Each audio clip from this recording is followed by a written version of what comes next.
Good evening, you're watching the news from the Sultanate of Oman television. We'll start with the headlines. Foundation stone for the $688 million natural gas liquids extraction station in Fahud in the governorate of Tahra is laid. The European Union's foreign ministers meet in Malta to discuss future relationships with Turkey. And Southeast Asian nations express grave concern over North Korea's nuclear tests.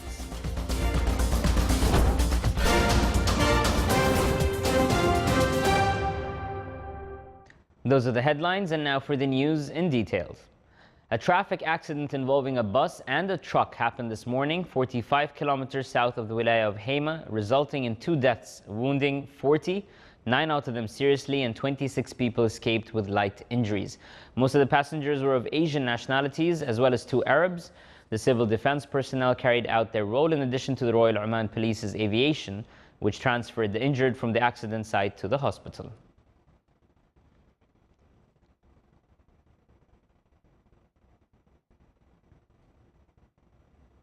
Oman Oil Refineries and Petroleum Industries Company, ORPIC, marked a ceremony to celebrate laying the foundation stone for the $688 million worth natural gas liquids NGL extraction station in Fahud, which is the 3rd part of the Lewa Plastics Industries complex.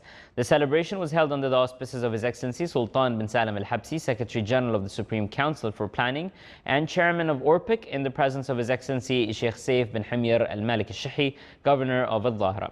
The Secretary General of the Supreme Council for Planning and Chairman of ORPIC said that the Lewa Plastics Industries complex is a vital project to meet the needs of the development process witnessed by the Sultanate. It will also enhance the petrochemical industries in the Sultanate and open the door for more plastic-based manufacturing industries. The celebration included a presentation on ORPIC, its activities and projects, as well as future plans and programs.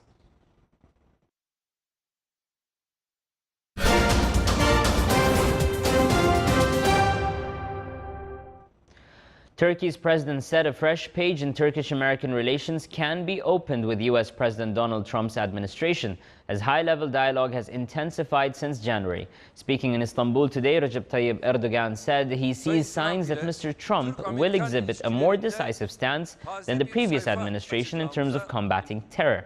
Erdogan repeated his criticism of the U.S. alliance with Syrian Kurdish militias that Turkey deems terrorists, and he said giving the Kurds concrete support is damaging the spirit of alliance and partnership. Erdogan and Trump are scheduled to meet this May 16th in Washington.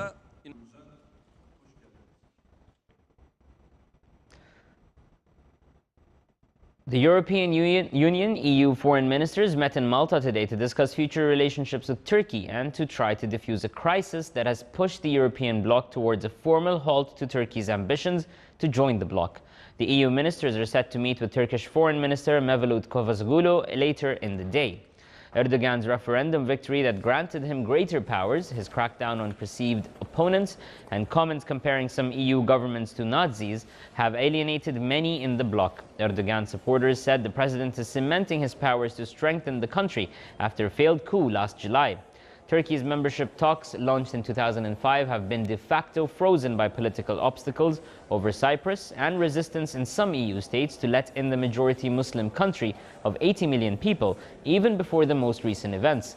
The EU is Turkey's biggest foreign investor and biggest trading partner, while Turkey's borders with Iraq, Syria and Russia in the Black Sea make it an important ally. Southeast Asian nations expressed grave concern today over North Korea's nuclear tests last year and subsequent ballistic missile launches that have ratcheted tensions on the Korean peninsula.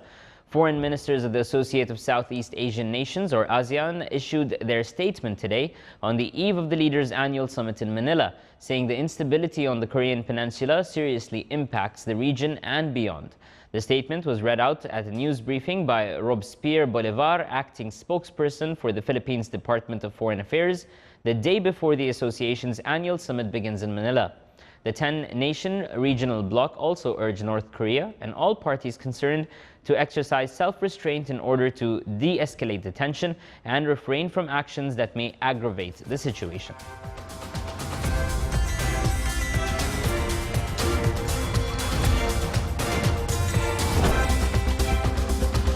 And still to come in our news bulletin. The Royal Navy of Oman's ship Shabab Oman 2 will start her 6-month voyage from Oman to Europe.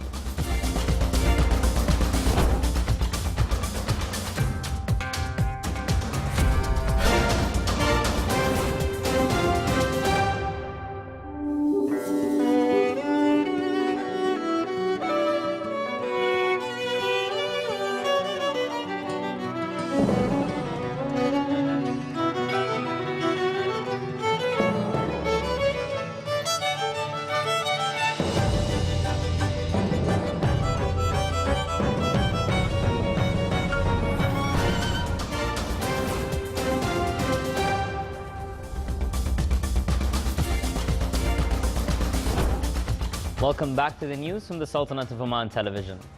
Coinciding with the celebrations of Occupational Health and Safety World Day, the latest statistics issued by the Public Authority for Social Insurances revealed the increase of inquiries at work and occupational diseases for Omanis working at the private sector during the period from 2012 to 2016, with 2.5% at average of 468 cases. The statistics showed that traffic accidents formed the highest percentage of the total injuries, with more than 30%, while the average number of injuries at work due to slide and fall reached 79 cases. The cases of professional disability pension cases since the beginning of applying social insurances system on work injuries and occupational diseases reached 402 cases until the end of last year, while the cases of occupational death pensions reached 578 cases. Oman oil price June delivery reached today for $50 and 77 cents. Dubai Mercantile Exchange said that Oman oil price witnessed an increase by 30 cents compared with yesterday's price, which was $50 and 47 cents. The average price of Oman oil May 2017 delivery has reached $51 and 71 cents, thus $3 and 41 cents per barrel lower than that of April 2017's delivery.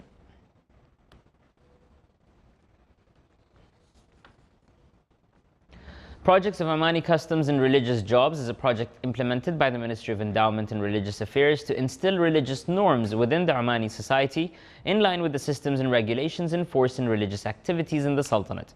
The project will contribute in preserving the Holy Quran and religious awareness, in addition to enhancing the social presence of religious jobs by caring about orphans and underage individuals, reconciliations and preaching visits, patient visits, and other social services.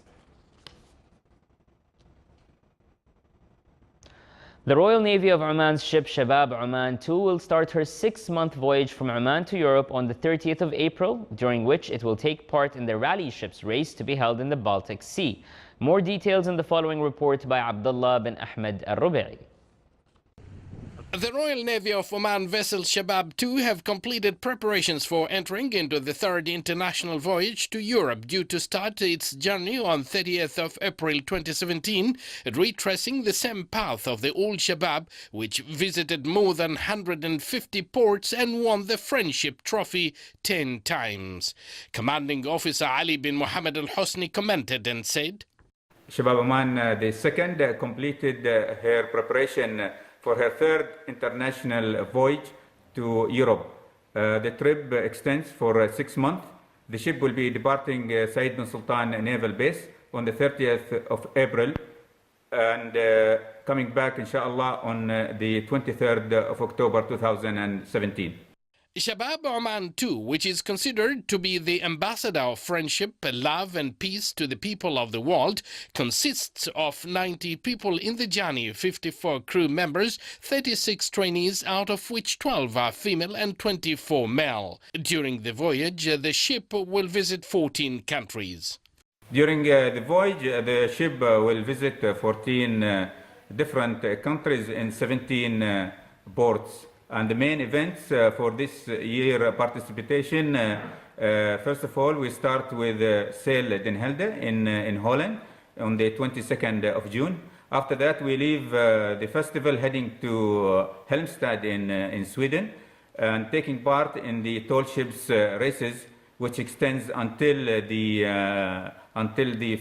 5th of August.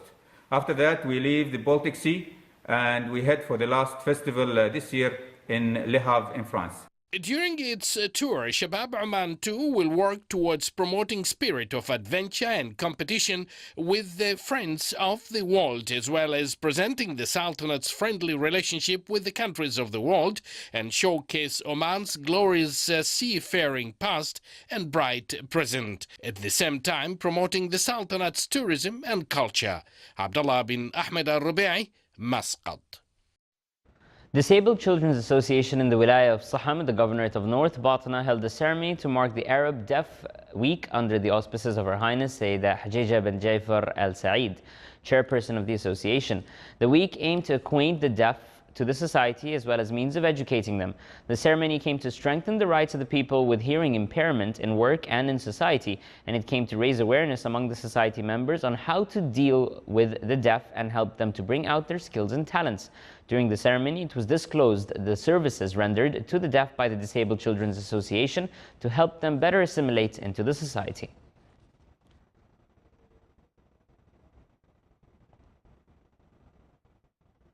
With the aim of preserving the environment and drawing attention to the environmental issues, a number of governmental and civil institutions participated in a campaign to clean up Gerzi's water springs in the Wilaya of Salalah. The campaign as well aimed at finding solutions for the environmental issues that are continuously increasing. The campaign came within the Ministry of Tourism's awareness programs, which urged citizens to keep touristic places clean. The cleanup campaign, entitled Our Environment is Our Responsibility, is organized by the Ministry of Tourism in cooperation with the Director General of Environment and Climate Affairs and Environment Society of Oman, along with a number of private sector establishments. The campaign aims to deliver a message on environmental preservation to the larger public, in addition to instilling the culture of keeping the environment clean on all society's segments.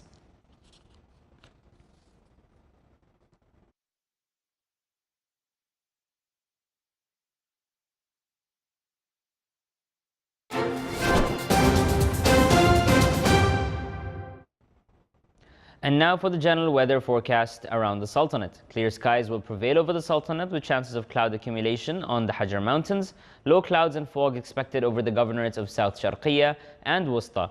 Winds will be westerly to northwesterly light to moderate, and seas will be slight with a maximum wave height of 1 meter.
This is the Sultanate of Oman Television. Before we end tonight's bulletin, here are the main points once again. The foundation stone for the $688 million natural gas liquids extraction station in Fahoud in the governorate of Tahira is laid.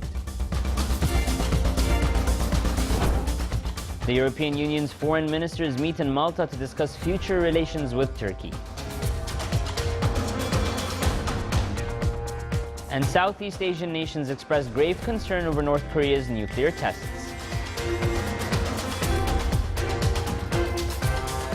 With that, we come to an end to tonight's news bulletin. From all of us here at the newsroom and the studios, good night.